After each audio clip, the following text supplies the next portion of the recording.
74 de los misbot de los 613 los tenemos en esta parashá.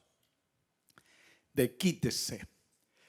Cuando salgas, esto incluye leyes que hablan acerca de la cautividad, los derechos de la herencia desde el punto de vista del primogénito.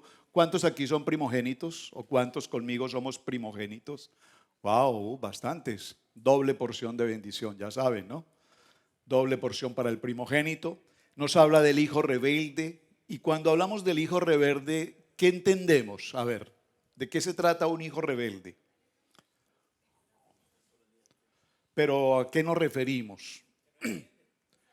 ¿Un hijo desobediente? ¿Alguna vez usted ha pasado por la experiencia de tener un hijo desobediente? Pues aquí no nos está hablando de nuestros hijos desobedientes, nos está hablando de nosotros, los hijos de Adonai, desobedientes, rebeldes. Entonces nos habla incluso del tema del rebelde y descarriado. Nos habla del entierro, la celebración de los actos fúnebres, la dignidad de los muertos, la devolución de un objeto perdido. Si después de que hicimos el trabajo aún quedan algunas herramientas por allí en el fellowship, si a alguien le falta herramientas, por favor pasen al fellowship que allí hay herramientas disponibles. Si alguno trajo herramientas, ahí quedaron algunas pendientes. Si no tienen dueño, gracias, quedan para el material de trabajo de la casa. Tenemos un tractor, un camión, ¿qué más tenemos? Hay varias herramientas por ahí disponibles. La responsabilidad de construir un cerco de seguridad en cuanto a nuestra casa, y esto me pareció muy interesante, porque típicamente, por lo menos en el sector o en el área en la que nosotros vivimos aquí en Carolina del Norte, no es muy usual el tener cercas, ¿verdad? No es muy usual cercar los entornos. Porque normalmente las cercas son limitantes, o sea, hasta aquí podemos pasar o de aquí nadie puede pasar. Pero normalmente aquí las tierras o las propiedades son más abiertas, como que respetamos los límites. Pero sin embargo, esta parashá nos habla de la importancia de construir cercos alrededor de nuestras casas. Y realmente más que hablarlo físicamente en el sentido de nuestras casas en construcción, se refiere a crear cercas de nuestra casa. ¿Cuál es nuestra casa? Dígalo conmigo, yo soy mi casa, mi templo. Entonces yo debo crear cercas alrededor de cosas que me puedan causar daño, que me puedan afectar, que me puedan robar. ¿Que me puedan robar qué? No es que le roben el reloj, le roben su carro, es que le roben su intimidad con Adonai. ¿Qué cosas te roban la intimidad con Adonai? Que tenemos cerca y que necesitamos cercar para que no se acerquen. Uy, eso sonó como repetitivo. ¿Qué cosas tenemos tan cerca que debemos protegernos con una cerca para que no se acerquen? ¿Cómo qué? El teléfono, usualmente, todos estos sistemas que tenemos hoy de comunicación, en mucha ocasión, en la gran mayoría de nuestro tiempo disponible, nos quitan la intimidad con Adonai. Nos distrae terriblemente, terriblemente, nos quita mucho tiempo. Bueno, también es importante recordar que en esta parashá se nos habla acerca de ciertos procedimientos de carácter legal desde el punto de vista jurídico y tiene que ver, por ejemplo, con las circunstancias de penas por adulterio, por temas como el casarse, etcétera, separarse, divorciarse, volverse a casar y demás cosas que se ocurren y que la Biblia nos habla con tanto y detalle y puntual. Eso lo hemos tratado ya en reuniones anteriores. Esta parashá también nos incluye los programas o las leyes de la pureza en cuanto al campamento en el cual vivimos, la prohibición de entregar a un esclavo, la obligación de pagar un trabajo a tiempo a un trabajador y de permitir que cualquier animal o persona que trabaja para uno pueda comer debidamente en el desarrollo de su trabajo. Y hay algo muy interesante que me llamó la atención y es la pena de 39 latigazos. ¿Recuerdan a nuestro amado Yeshua? ¿Cuántos latigazos recibió? 39. Y ese 39 es muy interesante, lo tuve que escribir por aquí un poquito ya en la parte final, porque no me dio espacio en la pizarra, dejé muchas cosas por fuera, pero ese 39 solo lo quiero referenciar de la siguiente manera. Aquí la palabra nos va a hablar como siervos, dígalo conmigo, siervo. ¿Qué es un siervo? El siervo es el que sirve, y cuando veamos el Brit Hadasha, vamos a entender el concepto de siervos, servir. Cuando nosotros servimos, ¿de qué manera tú sirves? Cuando hacemos cualquier actividad que sea para el Señor, servimos. Cuando nosotros acompañamos a una persona, cuando le servimos en algo, cuando presentamos una ofrenda, cuando servimos en las instalaciones, muchas de las cosas que usualmente todos hacemos en esta casa son servicios. Y ese servicio lo hace ¿quién? Una persona que es siervo. Dice nuestro amado Yeshua, ya no los llamaré más siervos, los llamaré amigos. Entonces el siervo es aquel que cuando sirve lo ofrece en la calidad o en la condición de amigo, un amigo. Qué bueno cuando logramos como siervos encontrar verdaderamente el amigo fiel. Esa palabra siervo en hebreo es la palabra evet, se escribe allí, bet, dalet, y suma 76. 76 sumado entre sí es 13. ¿Qué es 13? 13. 13. ¿Perdón? ¿Qué es 13? Lo hemos repetido inmensas cantidades. ¿Qué es 13? ¿Perdón? Ahava. ¿Qué es ahava? Amor, amor. Porque un siervo sirve porque tiene amor. Si usted viene a servir en algo que tiene que hacer por obligatoriedad, por compromiso, porque ¡ay! Tengo que quitarme este problema de encima, dígame qué hay que hacer. Ese no es el siervo que ama. Y es importante que el siervo entienda que todo su trabajo está relacionado con la palabra ahava, amor. Pero cuando tomamos el amor y hacemos una multiplicación sencilla, 13 por 3, ¿cuánto nos da? 39, ¿lo captaron? 13 por 3. ¿Por qué por 3? No me va a decir que por la Trinidad. 13 por 3, ¿por qué por 3? ¿Por qué por 3? Lo hemos enseñado también. Oye, ustedes no escriben. Y como no escriben, se les olvida. Porque 3, ¿qué significa? ¿Perdón? Trípode. ¿Y trípode qué significa? Dígamelo en hebreo, consonante. Gimel. La tercera letra del alefato hebreo es Gimel, el trípode. Y significa estabilidad, significa fortaleza, significa permanencia. Cuando yo amo verdaderamente el servicio, el servir, entonces nos da como resultado 39. Y esos fueron los 39 latigazos que recibe Yeshua. ¿Por qué los recibió? Por amor a nosotros. ¡Wow! Es espectacular. Es importantísimo entender la función. Ahora, esta parashá también nos incluye la obligación de recordar debidamente que tenemos enemigos. Estaba escribiendo aquí mientras los hermanos cantaban, qué precioso. A mis enemigos él derrotó, no temáis. Pastor Benny, hágame la segunda. No temáis, ni os amedrentéis por esa multitud tan grande. Repitámoslo. No temáis.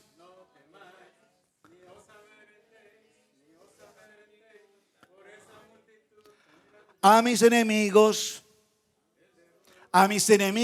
Él destruyó. Y saben, a nuestros enemigos Adonai ya destruyó. Estoy trayendo esto al tema porque la palabra nos dice, quítese cuando salgas. Y cuando salgas, entremos al tema en el capítulo 21 del libro de Devarim. Leámoslo un momento en la introducción. Verso 10 dice, cuando salieres a la guerra contra tus enemigos y Adonai tu Elohim los entregaré en tu camino y tomares de ellos cautivos. ¿Cuándo nosotros salimos a la guerra?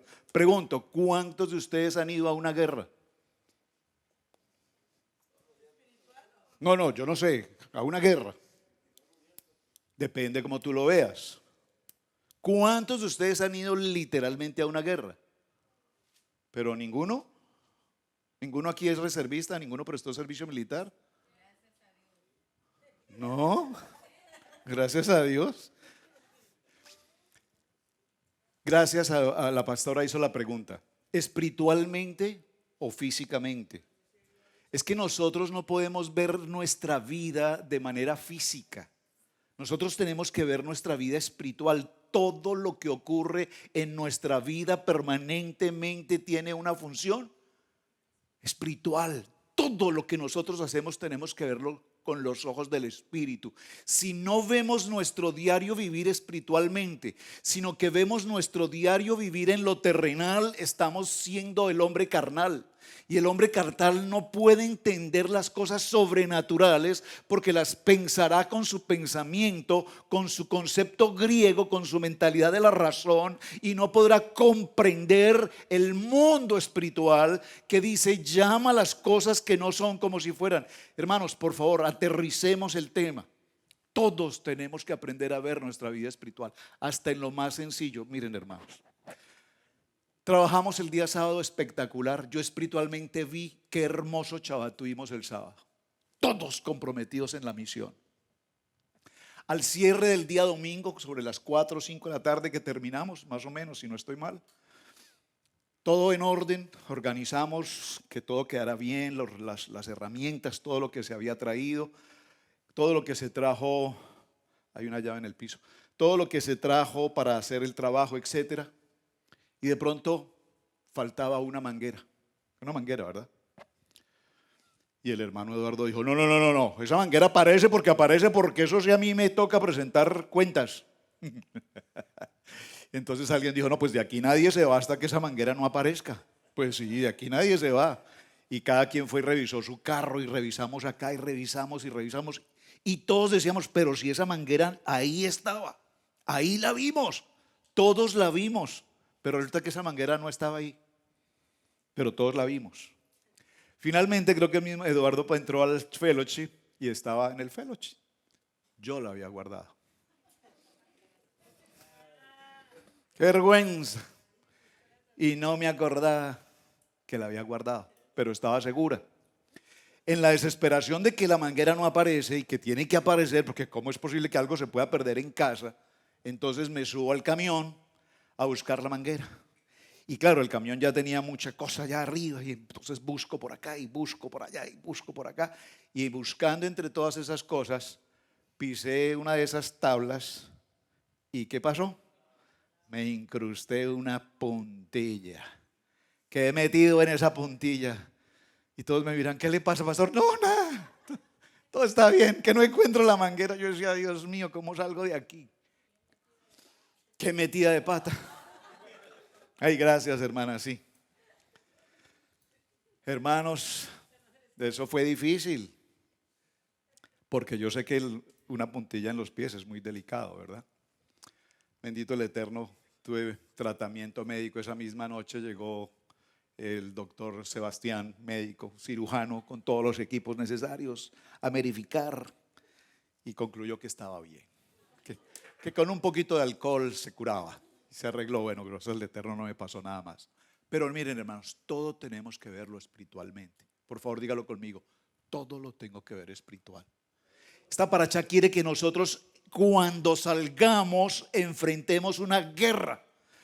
Cada vez que salimos de nuestra casa, un pie fuera de la puerta de nuestra casa, ¿a dónde vamos? ¿A dónde vamos? ¿Pero a dónde vamos? ¿A dónde vamos? Bueno, al peligro, al mundo. ¿A dónde vamos? Al desierto. ¿A dónde más? Por favor, sinónimos más. A la guerra. ¿Qué más hay en la guerra? Enemigos. ¿Qué más tenemos en la guerra? Muerte. ¿Qué más tenemos en la guerra? Todo, la adversidad está allí. Nosotros pensamos que cuando salgas a la guerra, dice: bueno, eso será ahorita por allá para Irak, o por seguramente con el grupo Hamas, que hay guerra. No, todos los días tenemos enemigos. ¿Cuáles son tus enemigos hoy? Usted pensará: un enemigo, bueno, es que hace 3 meses que no pago la renta, tengo un enemigo ahí que todos los días viene el señor Barriga a cobrarme. No, ese no es el enemigo de nuestra guerra. Ese no es nuestro enemigo. ¿Cuáles son tus enemigos hoy? Véalo espiritualmente, por favor, espiritualmente. ¿Cuáles son mis enemigos? Mis enemigos, para empezar, dígalo: soy yo mismo. Yo soy el primer enemigo que tengo. El yo que no me deja pensar, el yo que no me deja avanzar, el yo que me dice no eres capaz, el yo que dice tú no te atreves, el yo que te dice eres temeroso, el yo de la duda que no te deja avanzar. El primer enemigo que debo enfrentar soy yo mismo, mi orgullo, mi altivez, mi vanidad, etcétera. Pero cuando salimos al campo de acción, ahora, usted dirá, ¿yo salgo a una guerra o salgo a encontrar paz? Porque algunos dicen, uy, yo me voy de la casa porque esto es una guerra. ¿Están conmigo? Algunos prefieren estar fuera de casa porque tienen que hacer algo o se inventan algo para salir de la casa porque tienen una guerra dentro de la casa. Cuando pensamos que estamos en casa y que debemos estar en shalom, tenemos una guerra con nuestra casa, con nuestra esposa, con nuestros hijos, con lo que sea. Hay una guerra interna. Y esa guerra es un caos que usted dice, prefiero saber que voy a darme una vuelta y regreso luego. Porque hay una guerra interna. Luego sales a la calle y encuentras otra guerra demasiado fuerte. Y esa guerra tiene ese conflicto que nos trae, repito, batalla, dudas.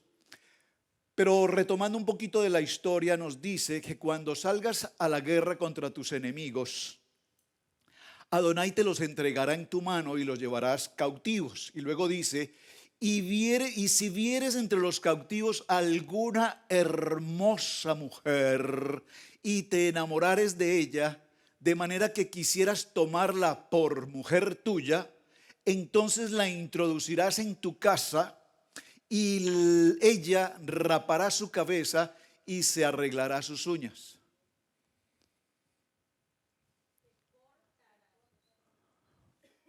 Sí, se arreglará sus uñas.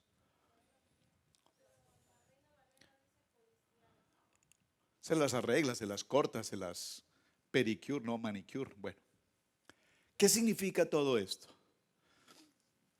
Si tú sales a la guerra hoy y eres casado y sales a la guerra y encuentras a una hermosa mujer, entonces la traes a tu casa.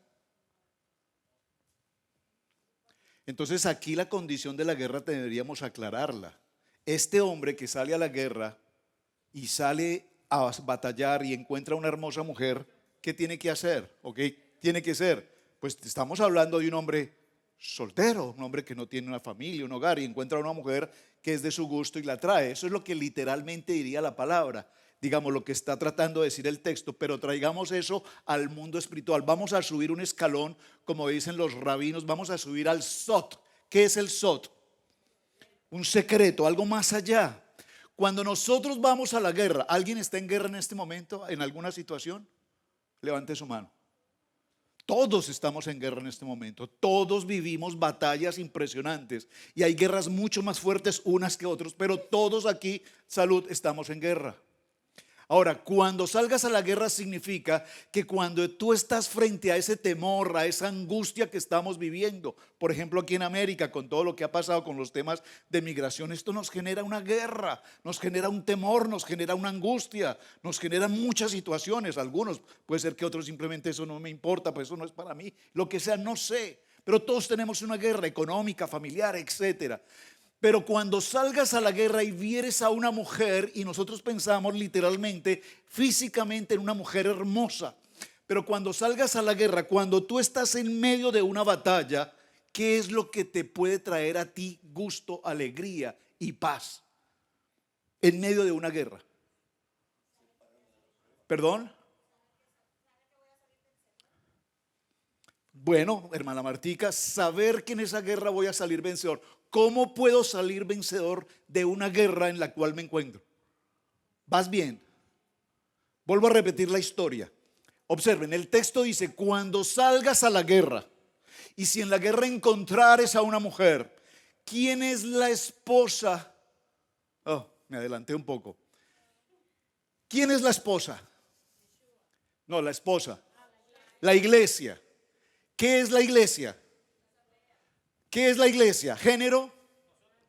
La iglesia es género femenino. Cuando salgas a la guerra y encuentres una mujer, una femenina, ¿quién es esa femenina?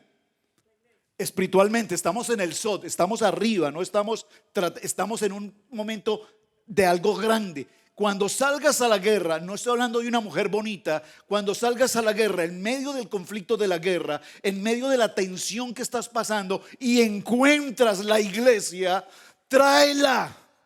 Tráela significa comprométete con ella, tráela, y ella debe rasurarse su cabeza y cortarse sus uñas. ¿Qué significan esas dos expresiones? Número uno, raparse la cabeza significa que debe quitar de sí sus pensamientos contrarios.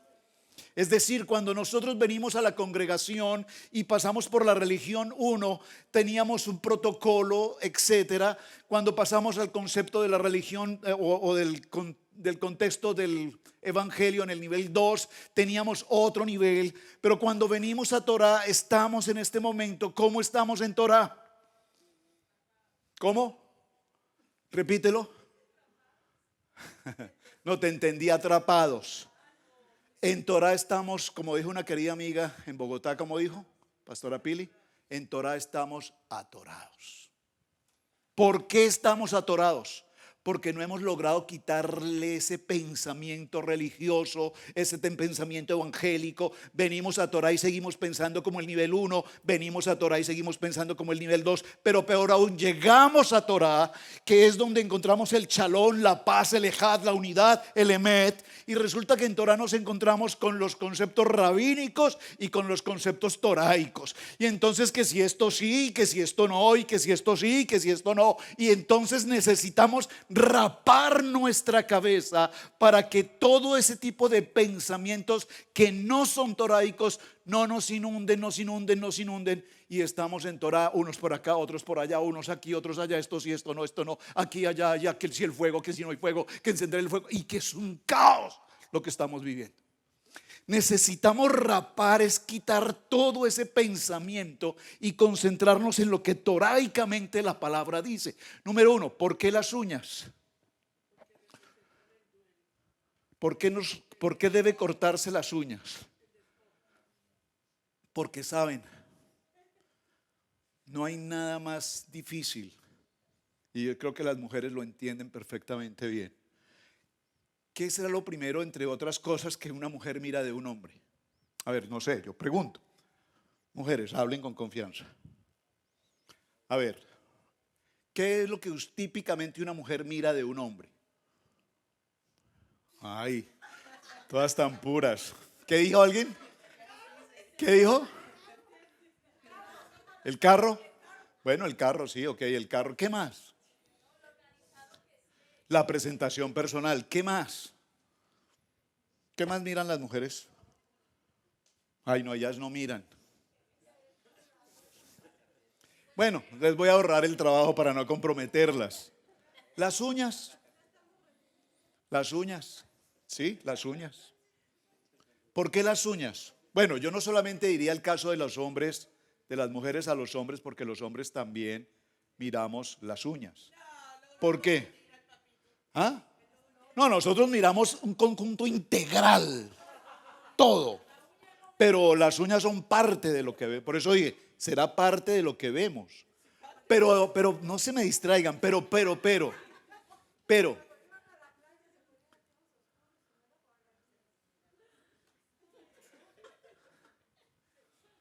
Qué pensamientos, ¿eh? Nivel 1, nivel 2, ¿dónde estaremos? Pero ¿por qué las uñas? Porque las uñas guardan, ¿qué guardan las uñas? Mugre. Y ese mugre es muy mugre. Ese mugre es malísimo. Entonces, si un hombre o una mujer ve a otro hombre o a otra mujer con sus uñas negras de mugre, ¿qué puede pensar? Uy, no. Sí, hablaría de eso. Puede ser que sí, trabaje pelando papas o sembrando papas, yo no sé. Eso es otro punto, pero lo que me refiero es el concepto de las uñas aquí lo que representa es, debe quitarse la suciedad. Nosotros debemos quitarnos nuestra suciedad. Usted es pulcro con sus uñas, usted se toma tiempo para limpiarse sus uñas, para arreglarse sus uñas. Saben, yo hace muchos años, cada semana tenía mi manicure, no, pedicure no. Nunca he hecho pedicure, realmente no, y quiero hacerlo. pero mi manicure siempre mantenía mi pedicure. Y ahora pues manicure. Pero aquí en Estados Unidos realmente en 25 años nunca he ido, y la pastora Pili me dijo que hay una niña por allí que muy querida, que hace un bonito trabajo, y le he dicho, ¿sabes qué? Me gustaría ir, para que, aunque yo procuro mantener mis manos muy limpias, mis uñas muy limpias, pero todo esto es para significar, ¿qué nos dice esta palabra? Cuando salgas, tenemos que ir a una guerra, y si hay algo que nos va a gustar, ¿qué es la mujer que nos va a gustar? ¿De qué habla esa palabra de mujer? Hace referencia a la iglesia, y la iglesia hace referencia ¿a qué? Dígalo conmigo, a la Shekinah de Adonai. Cuando nosotros estamos frente a un enemigo, frente a un adversario, frente a un problema muy delicado, y repito, muy delicado, pareciera ser que para unos algo esto es delicado y para otros eso no es nada. Pero cualquiera que sea el inconveniente por el que puedas estar pasando, cuando salgas a la guerra y encuentres la Shekinah, no piensa en una rubia que se encontró el camino. Uy, no piensa en la Shekinah. Cuando salgas a la guerra y yo pueda decir, en este lugar encontré la Shekinah de Adonai, entonces la Shekinah de Adonai viene conmigo, y esa Shekinah de Adonai que estoy en la guerra, Milhana, guerra, significa que esa Shekinah con Adonai me produce paz y me produce placer. Cuando usted viene a la Torah, ¿usted qué tiene en su vida? Tiene un gozo, tiene una alegría. Usted estudia un parachá y lo aprende y dice, wow, esto es tremendo, nunca lo había visto. ¿Saben? Estoy enseñando la serie de las 42 estaciones. Voy en la estación 16, Rimón Pérez. ¿Usted alguna vez ha escuchado eso? Rimón Pérez. Rimón Pérez. La verdad, yo le soy honesto, con todo lo que estudiamos la palabra, y Rimón Pérez yo no lo había escuchado. Libro de Números, capítulo 33, verso 17 y 18, Rimón Pérez. Salieron de Ritma y entraron a Rimón Pérez. Y cuando entraron a Rimón Pérez, ¿qué ocurrió? El pueblo se dio cuenta que cuando estuvieron en Rima ocurrió el tiempo de los espías. Moshe, Adonai nos dio una promesa, que nos entregó a nuestros padres una tierra en la que fluye leche y miel, pero estamos caminando hacia ella y resulta que nosotros no sabemos cómo va a ser esa tierra. Entonces necesitamos ¿qué? Necesitamos confirmar si lo que Adonai dijo es verdad. Necesitamos enviar hombres ¿para qué? Para que vean y poder creer, porque nosotros tenemos el pensamiento de ver para creer. Entonces Moshe habla con Adonai y le dice, Padre, estos hombres quieren ir. Y Adonai, ¿qué le dice? Envíalos para ti. No, yo no te estoy diciendo que los envíes. No necesitas enviarlos porque yo ya les entregué una promesa. Pero si tú quieres, por asunto tuyo, hazlo por cosa tuya, envíalos. Y entonces le dice, toma hombres que sean líderes. Atención, ¿qué son líderes? Siervos. ¿Qué son siervos? Temerosos de Adonai. Siervos que tienen emuná. ¿Qué es emuná shelemá? La emuná shelemá que vimos hace 3 parashá es aquella que no admite duda, es completamente perfecta. Esa es la emuná a la que tenemos que llegar. Ella es una emuná perenne que permanece para siempre. Es una emuná inmutable que no cambia. Es una emuná auténtica, legítima. En esa emuná tenemos que caminar nosotros. Pero somos muy tambaleantes. Solo falta que llueva un poquito o caliente demasiado y nuestra fe se desmaya, se desploma. Entonces, ¿qué ocurrió? En la estación 15 en Rima, en esa estación, el pueblo envió exploradores que fueron durante 40 días, es decir, 20 de ida y 20 de regreso. Fueron a buscar la tierra, encontraron la tierra. ¿Qué encontraron en la tierra? Encontraron que habían racimos de frutas impresionantes. Cortaron un racimo, lo trajeron, el racimo de uvas, la vid. ¿Qué más vieron allí? Vieron la tierra, vieron ciudades, vieron bosques, vieron ríos, vieron lagos, vieron grandeza. Y cuando estuvieron allí dijeron, ¿qué dijeron? Ciertamente esta es una tierra en la que fluye leche y miel. De verdad Dios dijo la verdad, ¿no le parece? En verdad Dios dijo la verdad. Y regresaron. ¿Cuántos regresaron? Fueron 12 y regresaron 12. De los 12 que regresaron, ¿qué ocurrió? 10 dijeron: eso es terrible. Ciertamente es una tierra hermosa. Ciertamente es una tierra en la que fluye leche y miel. ¿Qué significa que fluya leche y miel? Leche es alimento para los adultos. Perdón, leche es alimento para los niños y miel es alimento para los adultos. Había alimento suficiente tanto para niños como para adultos. Ciertamente la promesa de Adonai es verdad. Es una tierra en la que fluye leche y miel. Pero en esa tierra hay gigantes. Y nosotros allá nos veíamos como langostas. Dígalo conmigo: el espíritu de langosta. ¿Cuántos de ustedes tienen espíritu de langosta o han sentido tener un espíritu de langosta? ¿Qué es el espíritu de langosta? Se sienten poca cosa. Se sienten insignificantes. Se sienten que hay gente más importante que tú. Se sienten humillados. Aquí lo llamamos ¿cómo? Discriminación. ¿Hay otra palabra? ¿Cómo es? Es que aquí hay tanto racismo. Cuando tú dices que aquí hay racismo, es porque tienes el espíritu de langosta. Te sientes pequeño frente a todo. Tenemos a un Adonai poderoso que dijo que Él iba a dar la guerra por nosotros y que nosotros no debíamos temer, pero sin embargo nosotros no nos atrevemos a avanzar. Y trajeron consigo y dieron un informe ¿cómo? Negativo. Y fue tan dramática la narrativa que hicieron que el pueblo, ¿qué hizo? El pueblo se desanimó, pero ¿qué hicieron?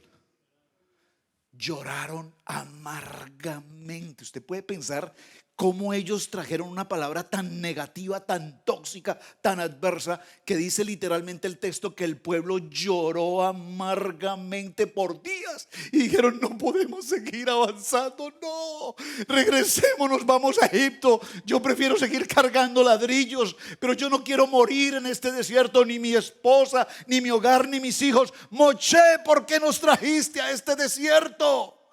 ¿Cuántas veces nosotros nos enfrentamos a este tipo de gente que nos dan una palabra que nos pisa, que nos humilla, que no nos permite avanzar?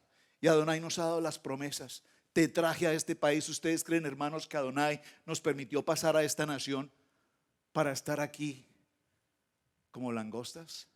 No, hermanos.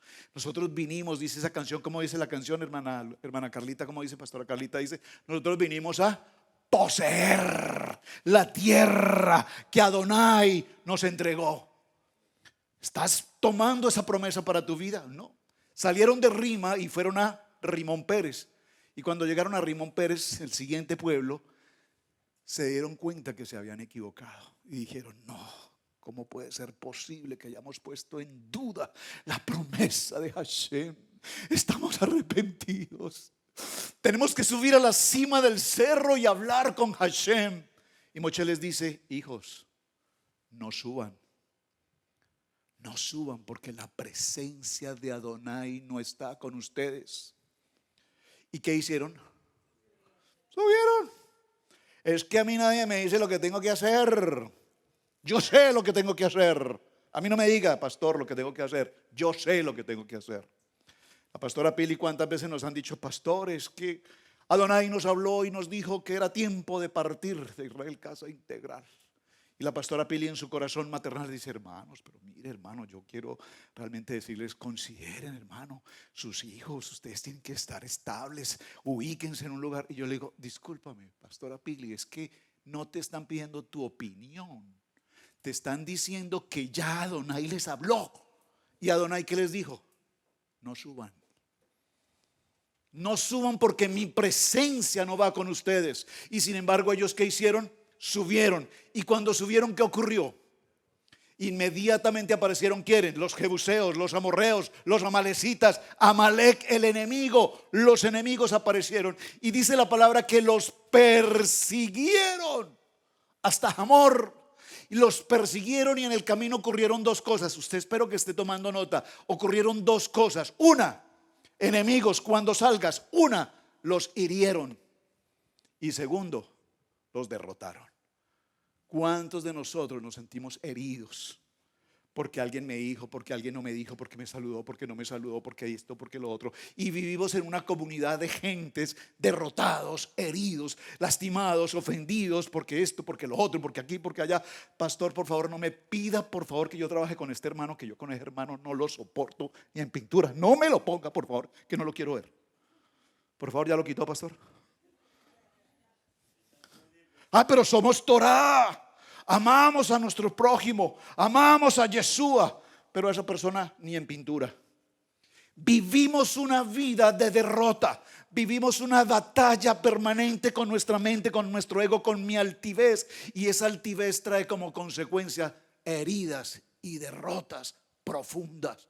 Pero no solamente eso para nosotros, sino que esto lo estamos transfiriendo y se lo estamos transfiriendo y se lo estamos transfiriendo a nuestras generaciones. Habla de los hijos rebeldes, y los hijos rebeldes acá no es que sean nuestros hijos. Todos los que tenemos hijos sabemos que hay hijos un poco más obedientes que otros, hay unos más eficientes que otros, hay unos que aman más la palabra que otros, pero son nuestros hijos, los amamos.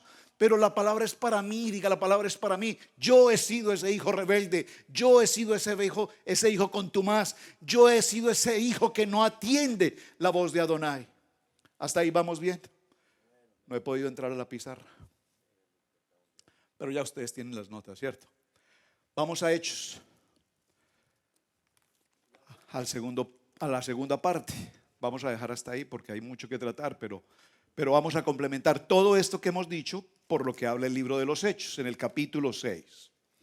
Libro de los Hechos capítulo 6 dice, para continuar con la historia, dice así: en aquellos días, como creciera el número de los discípulos, hubo murmuración de los griegos contra los hebreos de que las viudas de aquellos eran desatendidas en la distribución diaria. ¿Están conmigo? ¿Qué observaron en la lectura de este primer párrafo? ¿Qué observan? Bueno, que las viudas eran desatendidas. Uno, ¿qué más? Muy interesante, crecía el número de la iglesia. El número de la iglesia estaba creciendo. Pero cuando el número de la iglesia estaba creciendo, ocurrió que entre los discípulos hubo una, por favor, subrayen su Biblia, murmuración, murmuración, murmuración. ¿Cómo hemos llamado la palabra murmuración acá? El lashon hara o el yeser hara. Lo tengo, creo que por acá lo escribí en alguna parte. Aquí está, el yeser hara. El yeser hara, el hablar mal, el murmurar, el comentar, el denigrar, el dar opiniones que no tienen sentido, fuera del propósito. Ese yeser hara, esa mala inclinación. Pero lo interesante que vemos aquí es que dice que la murmuración era de los griegos contra los hebreos. Explíqueme eso. ¿Cómo así que de los griegos contra los hebreos? ¿Lo captan? Sí, sí, bueno, los griegos. Hubo una murmuración entre griegos contra hebreos. ¿Pero qué significa entre griegos contra hebreos?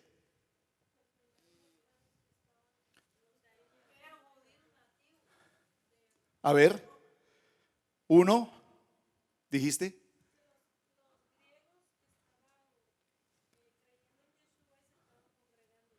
Muy bien, excelente. Esto es muy importante. Es muy importante, atención. Voy a darlo lentamente porque esto necesito que quede muy claro. Había una murmuración de los griegos para con los hebreos. Es decir, de los que siendo conocedores de la Torá se habían retirado, digamos, se fueron a la diáspora, para ponerlo en ese término, se salieron a la expansión de las naciones, se fueron hacia Grecia. ¿Y qué hicieron en Grecia? Se asimilaron, se helenizaron, aprendieron la cultura griega, el idioma griego, pero son judíos. Entonces estos que ahora ven la iglesia desde aquí y ven que, por ejemplo, el Brit Milá, ¿para qué el Brit Milá? Aquí en Grecia el Brit Milá, ¿cómo le ocurre? Si los griegos hacen desfiles, los hombres desnudos desfilaban en Grecia. Usted sabe eso, ¿verdad? Los griegos hacían sus desfiles. Ellos, ¿por qué? Porque los griegos, ¿qué tenían? La idolatría del cuerpo. Entonces los griegos pasaban en las pasarelas. ¿Perdón? Los músculos. y se exhibían desnudos. Y los que se asimilaron judíos vinieron acá y cuando quisieron hacer lo mismo no podían desfilar. ¿Por qué? ¿Qué tenían? Porque tenían Brit Milá. Entonces ellos dijeron, es que ¿cómo se les ocurre que nos hicieron hacer Brit Milá? Entonces empezaron las discusiones de los griegos con los hebreos a decirles, es que la Torá que ustedes están haciendo es una Torá que no nos beneficia, sino si ustedes quisieran ir a Grecia no pueden desfilar. Si ustedes quisieran ir a Grecia no pueden hacer estas cosas porque la religiosidad que ustedes tienen con su Torá no es como se hace en otras partes. Usted ve la cultura judía americana hoy, aquí. Si usted conoce a los judíos americanos, y puede ser que no sea una generalidad, pero si usted conoce a los judíos en los Estados Unidos de América, ¿ellos cómo son? Son americanos. Ellos viven la vida americana, pero sin embargo practican algo de Shabbat, la comida kasher, eso para ellos es importantísimo, pero su mundo es americano, viven como americanos, piensan como americanos, comen como americanos, disfrutan como americanos, rumbean como americanos, tienen relaciones como americanos, etcétera. Y cuando miran hacia la tierra dicen, estos ortodoxos que tienen allá son terribles, ¿saben? Discusiones. Y la discusión que ellos tenían es ¿cuál? ¿Cuál era el motivo de la discusión? Que las viudas eran desatendidas en la distribución diaria. Esta palabra viudas está aproximadamente durante 45 oportunidades en toda la Biblia. Búsquela, por favor. Entonces los 12 convocaron a la multitud de los discípulos y dijeron, no es justo que nosotros dejemos la palabra de Adonai para servir en las mesas. Había un grupo de 12 hombres líderes que cuando fueron cuestionados porque las viudas no recibían provisión suficiente o a tiempo, ellos dijeron, pues definitivamente nuestro trabajo no es atender viudas, nuestro trabajo es la palabra. Pero sin embargo, para que no tengamos esa problemática de desatención al necesitado, y aquí habla de las viudas, pero aquí hay la palabra, hay que extenderla, viudas, huérfanos, pobres, gente con dificultades, etcétera, necesitaban atención. Entonces, ¿qué sugieren ellos? Dice, nosotros vamos a hacer lo siguiente, busquemos pues hombres, hermanos de entre nosotros, 7 varones, atención, de buen testimonio, llenos del Ruach HaKodesh, de sabiduría, a quienes encarguemos de este trabajo. Por favor, observen los 3 aspectos, repítalo conmigo. Número uno, buen testimonio, buen testimonio, buen testimonio. Por favor, dígalo conmigo, buen testimonio. Yo tengo que ser un ser humano, una persona de buen testimonio. Mi buen testimonio, ¿cuándo lo puedo lograr? Cuando yo tengo mi corazón de servicio. Cuando yo sirvo no para agradarle al hombre, cuando yo sirvo para agradar a Hashem. Entonces cuando yo sirvo para agradar a Hashem, yo no necesito que nadie me esté diciendo, hermano, por favor, le pido de manera especial, por favor, hermano, se lo pido, por favor. No, usted sirve a Adonai. Amén. Buen testimonio. Buen testimonio tiene que ver con nuestra reputación. Buen testimonio tiene que ser con nuestro cumplimiento, nuestra palabra. Si tienes deudas pendientes, tú las cumples. Si tienes palabra con alguien de algo, tú le cumples. Es decir, cuando yo doy mi palabra como creyente, la palabra de un creyente es una palabra que vale oro. Porque si una persona como creyente me dice, mira hermano, yo me comprometo contigo a esto, entonces que tú sí seas sí y que tú no sea no. Pero ¿qué ocurre típicamente entre nosotros? Las gracias al Eterno, bendito el Eterno, creo que en Israel Casa Integral hemos tenido una sanidad enorme a lo largo de los años. Pero aquí ocurrían muchas cosas, todos recordamos hace muchos años, pasamos por momentos difíciles. Dábamos una palabra que no se cumplía, hacíamos promesas que no se cumplían, etcétera. Número 1, testimonio. Número 2, ¿qué nos dice además? Que estén llenos del Ruach HaKodesh. ¿Qué significa que un hombre esté lleno del Ruach HaKodesh? ¿Qué significa? Libro de los Hechos 1:8, ¿qué dice? Recibiréis poder, que tiene el poder del Espíritu, que tiene la llenura del Espíritu, que habla como un hombre espiritual, que vive como un hombre espiritual, que cuando sale a la guerra ve el mundo espiritual y piensa como ese mundo espiritual lo puedo manejar. Que cada prueba que tengo en mi vida, yo sé que espiritualmente Adonai está en control. ¿Están conmigo? Y número 3, dice que tengan sabiduría. ¿Qué significa aquí esta palabra sabiduría? La sabiduría no es pensar como pensamos en México. La sabiduría no es pensar como pensamos en Colombia, o en Perú, o en Costa Rica, o en Chile, o en cualquier otro país. Porque es que nosotros decimos, pero es que en el rancho nosotros lo hacemos así. No, es que no es como tú lo haces en el rancho. Es como la palabra de Adonai dice que lo debes hacer. Con la sabiduría, dígalo conmigo, la mente de Mashiach. Y cuando yo camino con la mente de Mashiach, cuando pienso como la mente de Mashiach, cuando mis ojos ven lo que Adonai me dice que debo ver, cuando mis oídos escuchan lo que Adonai me dice que debo escuchar, cuando mi boca habla lo que Adonai dice que debo hablar, entonces yo tengo en mi corazón sabiduría. Pero lastimosamente opinamos con la meditación, perdón, la palabra meditación no es correcta. Normalmente hablamos con el pensamiento humano. Voy a colocar un ejemplo simple, sencillo, que a mí siempre me ha llamado la atención. ¿Hay abogados de migración acá en la oficina, en la casa hoy? ¿Algún abogado de migración aquí? No. ¿Hay algún, cómo se llama? ¿Cómo es la palabra de las personas que apoyan a los abogados en trámites? Un paralegal, gracias. Esa palabra se me había ido. ¿Hay algún paralegal aquí entre nosotros en materia de migración? ¿Algún paralegal? ¿Ninguno? ¿Sí? ¿No? Entonces, ¿por qué cada vez que hay un problema de migración todos opinan? Aquí todos son expertos en migración. Aquí falta que alguien, hermano Miguel dice, estoy haciendo unos trámites. Oh, sí, no. Ya, le arregló el problema. No, usted qué abogado tiene, hermano, es que eso no se hace así. Vea, yo le digo cómo es que se hace. ¿Por qué hablamos lo que no sabemos? Nosotros nos sentimos expertos en todo. Basta que alguien diga una palabra de algo y usted es un experto en el tema. No que la luna negra, es que la luna negra van a caer y el mundo se va a destruir. Usted es astrónomo, ¿tiene algún satélite usted que pueda ver? No, hablan y hablamos lo que no nos compete. ¿Por qué? Porque no tenemos sabiduría para hablar, solamente hablamos y hablamos y hablamos. Por eso si mi boca se abre para decirle a un hermano, mira, mi recomendación es que lo que tienes que hacer es esto, y las cosas salen mal, escondas en algún hueco donde no lo encuentre. Porque usted fue el que habló y dijo lo que no tenía que decir. ¿Qué se requiere para estos 7 hombres? Se requiere que tengan testimonio, que el Ruach HaKodesh esté con ellos y que su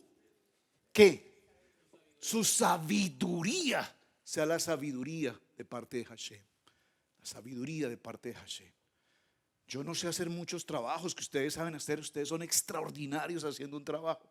A mí me da vergüenza con el hermano Héctor. Me decía, pastor, necesito que vaya a Lowe's y me compre unas puntillas para los chingos. Hermano Héctor, qué pena, discúlpame.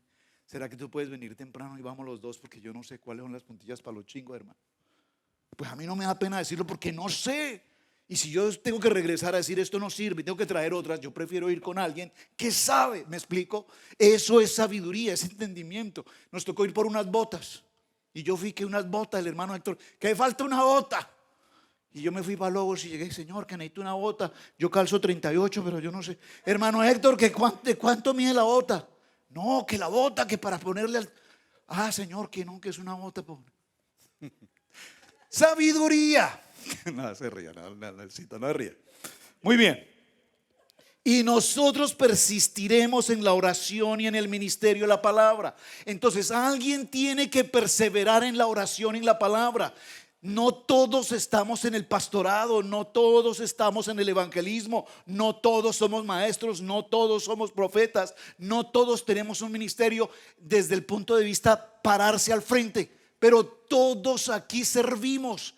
Y tu servicio y tu trabajo es extraordinariamente importante en esta casa. Pero debe haber un grupo que esté pendiente de la oración y que esté pendiente de cualquier adversidad. Agradó la propuesta a toda la multitud. Observen que aquí hay algo interesante. Verso 5, vamos a terminar aquí.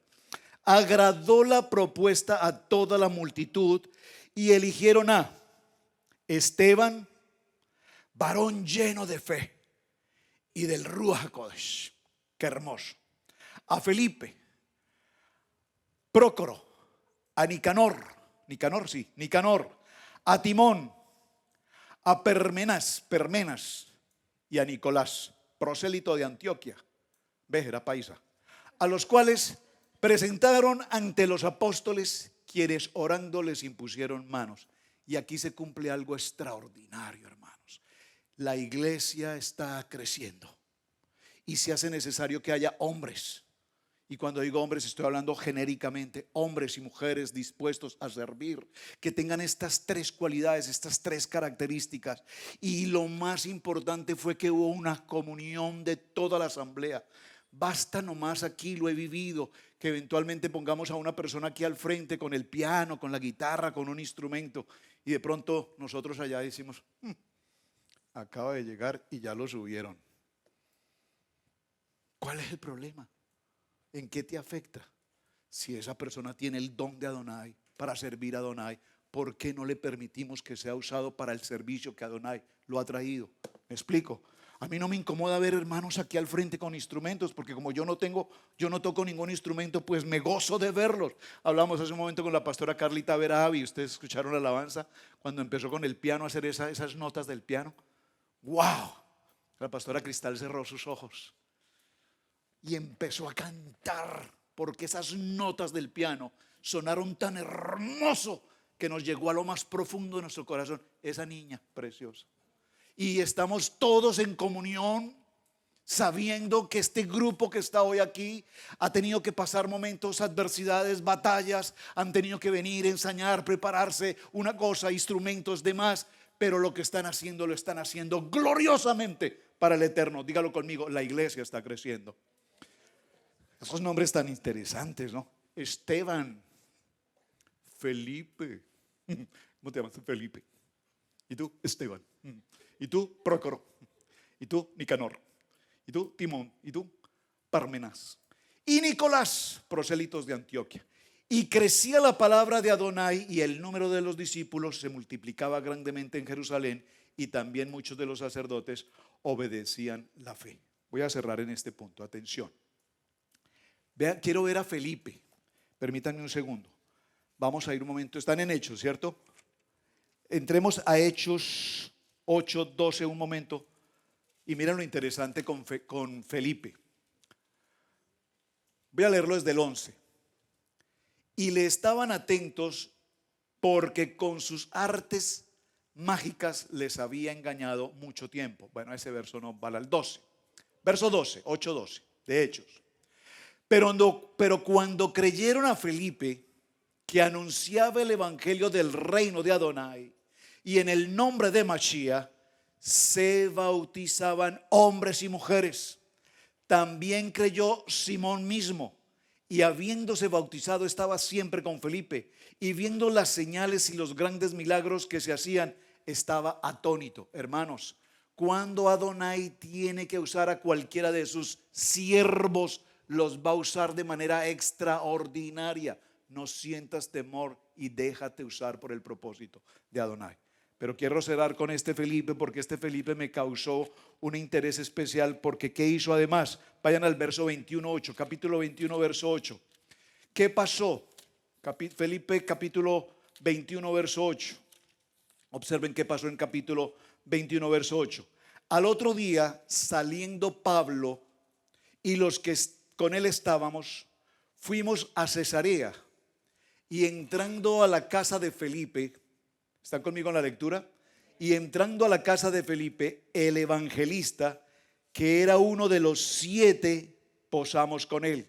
Verso 9, léalo fuerte conmigo. Dice, este tenía 4 hijas doncellas que profetizaban.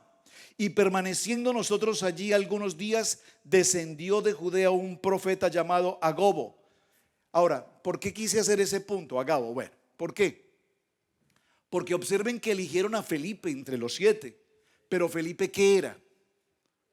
Era un evangelista. Y sus hijas No eran cualquier mujer. Es que esas no eran las que la hablaban, planchaban y cocinaban simplemente. Eran mujeres profetas. Porque dígalo conmigo, mis hijos, mi casa y yo serviremos a Adonai. Para eso estamos en esta casa. ¿Por qué insistimos con sus hijos, hermanos? ¿Por qué insistimos con sus hijos? ¿Por qué insistimos con sus hijos? Porque nuestros hijos deben y tienen que crecer en el temor de Adonai. Porque nuestros hijos apartados de Adonai nada podrán hacer. Y es una batalla que tenemos, es esta guerra que estamos sacando aquí. Es una guerra en que el mundo toma a nuestros hijos y nos los quita. El mundo toma a nuestros hijos y nos los quiere arrancar. Y nuestros hijos que no están en el mundo espiritual, sino en el mundo carnal, se patinan con mucha facilidad. Porque aunque crecieron incluso aquí en la casa, en las bancas de esta iglesia o de otras congregaciones, el mundo se los quiere llevar. ¿Por qué? Porque estamos frente a una guerra. Cuando salgas a esta guerra, es una guerra que tiene dos condiciones. Es una guerra en la que Adonai va frente a nosotros y es una guerra en que la guerra también produce placer. ¿Qué significa que produce placer la guerra? Usted sabe el placer que sienten los soldados de Israel cuando están en esas batallas, dispuestos a entregar su vida por aquellos que secuestraron, mataron, violaron y quemaron a sus hermanos en la fe. Ellos sienten el placer de saber que a estos terroristas, la palabra literalmente nos dice que los tenemos que destruir. Voy a dejarlos con esta situación. Yeser Harad, ¿qué es? La mala inclinación. La mala inclinación. Y Yeser Tov, ¿qué es? La buena inclinación. El Yeser Tov. Que nuestro decir, nuestro hacer, nuestro vivir sea el Yeser Tov. ¿De acuerdo? Y quería dejar una nota, creo que no me alcanzó a quedar allí, pero lo escribí en las canciones que ustedes cantaron hoy. A ver si lo recuerdo. Cantaron un cántico que decía, Cris, ¿cómo decía? León, el ruge. ¿Me dan la letra? ¿Me ayudan con la letra un segundito para recordarla? Que ruja el león. Que tiemble la tierra, eso, que ruja el león.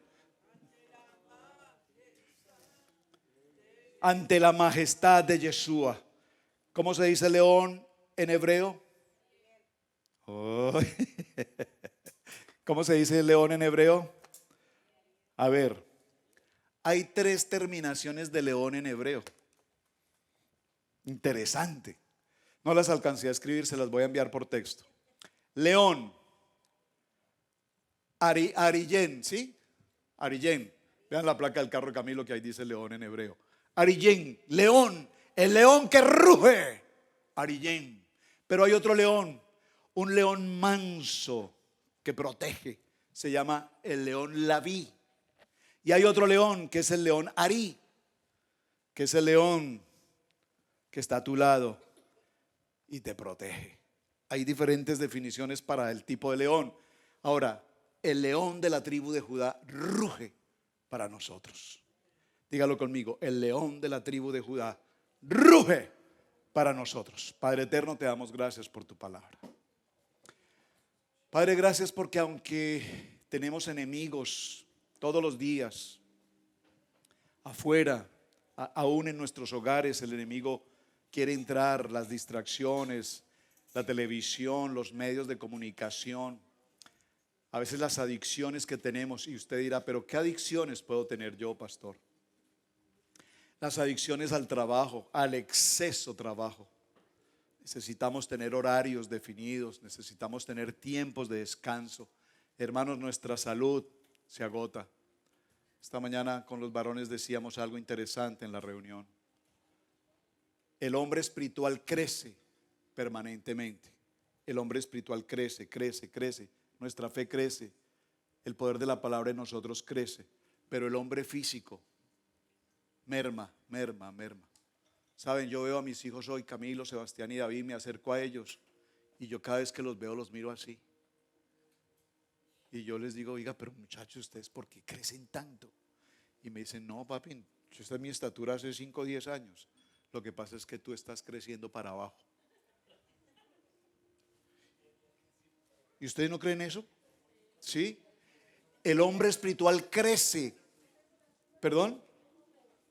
pero el hombre físico disminuye. ¿Sí o no? ¿Es así? Ustedes ven allá al hermano Javi, grandote. Te quiero ver en 50 años. No, es que es normal, es natural. Yo tengo las fotos de mi abuelito paterno y el día que yo conocí a mi abuelito paterno, mi abuelito materno, a la edad de 8 o 10 años conocí por primera vez a mi abuelito paterno y cuando yo lo vi era un chiquitico, pero así. Y yo era un niño y lo miraba pequeñito y yo le decía, mami, ¿por qué el abuelito es tan bajito? Me dice, no, papi, el abuelito era alto, inmensamente grande, pero con el paso de los años ha ido mermando. Así es que no os preocupéis, porque yo ya estoy así, cada vez así. El hombre espiritual crece, pero el hombre carnal merma. Entonces dígalo conmigo, tenemos que seguir creciendo. Dígalo fuerte, hermano Israel, tenemos que seguir creciendo. Díganlo a ver alguien más, a Eduardo, dígalo conmigo, tenemos que crecer. Jorge, hermano Jorrito, dígalo conmigo, tenemos que crecer espiritualmente. A los que están en online, tenemos que crecer espiritualmente. Gracias Hashem, amén, amén y amén. Bueno, hermanos, muchas gracias. No olvides activar la campanita. Una producción de Israel Casa Integral.